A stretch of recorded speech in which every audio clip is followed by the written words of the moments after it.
अस्सलाम वालेकुम all fans. दोस्तों बहुत बुरी खबर है, जो पाकिस्तान पहला टेस्ट मैच अफ्रीका से जीता हुआ हारा है।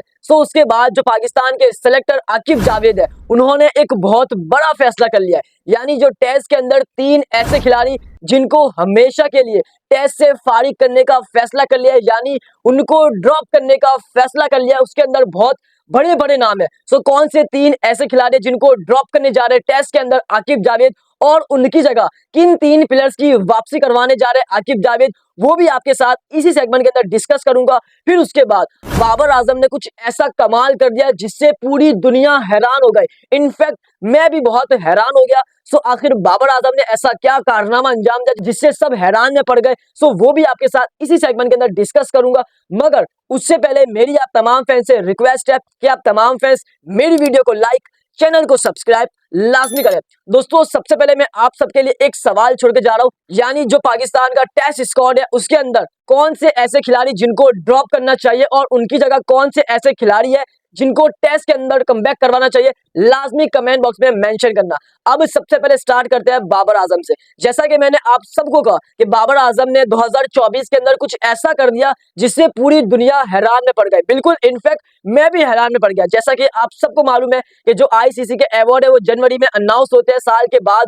जो आईसीसी है उन्होंने बाबर आजम को T20 लिस्ट के अंदर, अवार्ड के अंदर शामिल कर लिया। उस लिस्ट के अंदर 4 प्लेयर्स है, जैसा कि ट्रेविस हेड, बाबर आजम, सिकंदर रजा और अर्शदीप सिंह। अब लोग हैरान में पड़ गए कि आईसीसी ने बाबर आजम को कैसे नॉमिनेट किया इस अवार्ड लिस्ट के अंदर।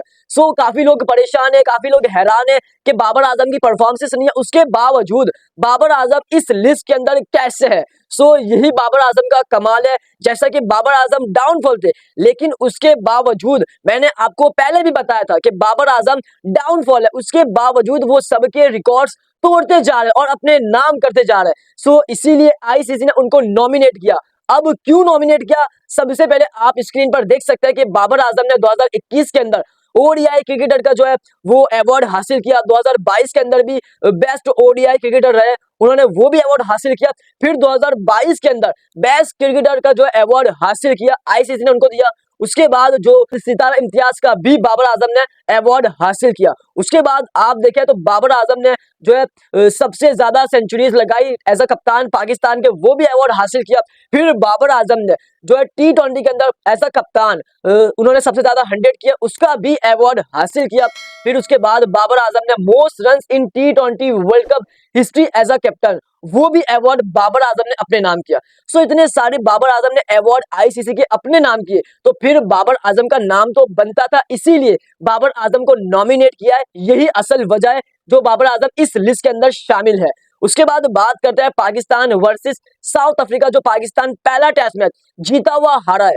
उसके बाद आकिब जावेद ने एक बहुत बड़ा फैसला कर लिया, और कहीं ना कहीं मैं समझता हूं कि फैसला बिल्कुल ठीक है। अब फैसला क्या किया उस पर थोड़ी आगे चलकर बात करते हैं। मगर जो पहला टेस्ट मैच था उसके अंदर हमने देखा, आपने देखा, मैंने देखा, उसके अंदर पाकिस्तान के अंदर हम यही कहते हैं कि पाकिस्तान भले मैच हार जाए लेकिन मैच के अंदर 100% दे। बट उस मैच के अंदर यानी पहले टेस्ट मैच के अंदर सिर्फ मोहम्मद अब्बास ने 100% दिया, और वो मोहम्मद अब्बास जो 3 साल बाद कमबैक करता है, सिर्फ उसका 100% हमें नजर आया। बाकी किसी भी प्लेयर्स ने 100% नहीं दिया। इनफैक्ट जो कप्तान होता उसका 100% लाजमी होना चाहिए, बट शान मसूद का वहां पर 100% नहीं नजर आया, जिसके बाईस पाकिस्तान पहला टेस्ट मैच बुरी तरह से हारा। अब जो आकिब जावेद है पाकिस्तान के सिलेक्टर, वो तो गुस्से से आंख बगोला हो गया कि यार ये कैसे हो गया। पाकिस्तान टेस्ट मैच जीता हुआ हारा, 148 का टारगेट था, 99 पर अफ्रीका के 8 आउट कर देते हैं।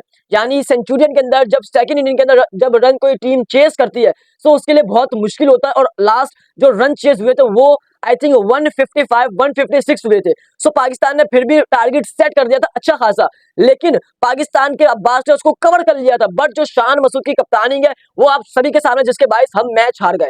अब आकिब जावेद ने 3 ऐसे खिलाड़ी जिनके ऊपर झाड़ू फेर दिया, यानी उनको फारिग करने का फैसला कर लिया जी, जिसमें से सबसे बड़ा नाम है नसीम शाह। नसीम शाह, मैंने आपको पहले भी बताया था कि जी नसीम शाह की टेस्ट के अंदर अभी फिलवक्त जरूरत नहीं है, क्योंकि वो आप देखो उनको T20 में मौका मिल रहा है, आप देखो उनको ओडीआई में मौका मिल रहा है, आप देखो उनको टेस्ट में मिल रहा है मौका।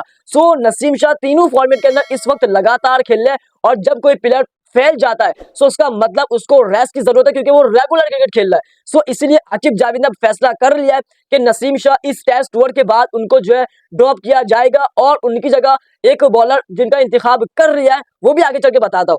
उसके बाद जो दूसरा नाम है वो है शान मसूद। जी, मैंने जैसा कि आपको कहा कि आकिब जावेद कभी भी कुछ भी कर सकते हैं, उनके पास बड़ी अथॉरिटीज है, यानी वो बड़े प्लेयर्स को भी ड्रॉप कर सकते हैं। सो उसके अंदर शान मसूद का भी नाम सामने आ रहा है, यानी आकिब जावेद जो दूसरा खिलाड़ी जिनको टेस्ट के अंदर फारिग करने जा रहे हैं वो है शान मसूद। उनकी ना बैटिंग अच्छी है ना उनकी कप्तानी अच्छी है। सो दोनों चीजें जब एक प्लेयर की अच्छी नहीं होगी तो उसको टेस्ट टीम से फारिग ही किया जाएगा। सो दूसरा नाम शान मसूद का है। मगर जो तीसरा नाम है वो बहुत बड़ा नाम है, बहुत बड़ा नाम है, वो नाम है मोहम्मद रिजवान। जी, जैसा कि आकिब जावेद आपको पता है कि इंग्लैंड के खिलाफ बड़े बड़े प्लेयर्स को रेस्ट दिया, बाबर आजम तक को रेस्ट दे दिया, तो फिर मोहम्मद रिजवान कौन होते हैं? आकिब जावेद तीसरा ऐसा खिलाड़ी जिसको ड्रॉप करने जा रहे हैं टेस्ट के अंदर, वो है मोहम्मद रिजवान। अब आप सब कमेंट बॉक्स में लाजमी मेंशन करना, क्या इन तीन प्लेयर्स को ड्रॉप करना चाहिए टेस्ट से या नहीं, इस बारे में लाजमी मेंशन करना। अब बात करते हैं, इन तीन प्लेयर्स को तो ड्रॉप कर देंगे आकिब जावेद, मगर इनकी रिप्लेसमेंट चाहिए। सो इनकी रिप्लेसमेंट क्या होगी, कौन से तीन खिलाड़ी वापसी करने जा रहे हैं, जिसमें से नसीम शाह की हमें रिप्लेसमेंट चाहिए यानी एज अ पेसर, उसमें नाम आता है मोहम्मद अली का। जैसा कि मोहम्मद अली की आपको पता है कि अब्बास जैसी स्पीड है, मीर हमजा जैसी स्पीड है, मगर वो स्विंग करना जानते हैं, उनके अंदर लाइन तो लेंथ वही मौजूद है जो अब्बास और मीर हमजा में। सो आकिब जावेद ने फैसला किया है कि मोहम्मद अली डोमेस्टिक के अंदर काफी अच्छी परफॉर्मेंस दिखा रहा है, काफी अच्छी उनकी बॉलिंग है, उनकी विकेट भी सबसे ज्यादा है। सो टेस्ट के अंदर आकिब जावेद जो नाम सबसे पहला नसीम शाह के रिप्लेसमेंट में ला रहे हैं वो है मोहम्मद अली का।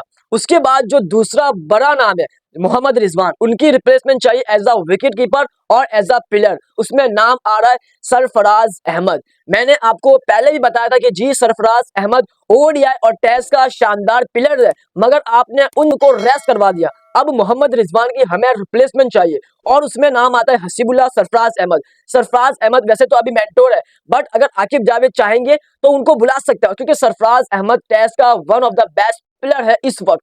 सो सरफराज अहमद और हसीबुल्लाह, ये दो बड़े नाम सामने आ रहे जिनकी वापसी हो सकती है आकिब जावेद अगर चाहे तो।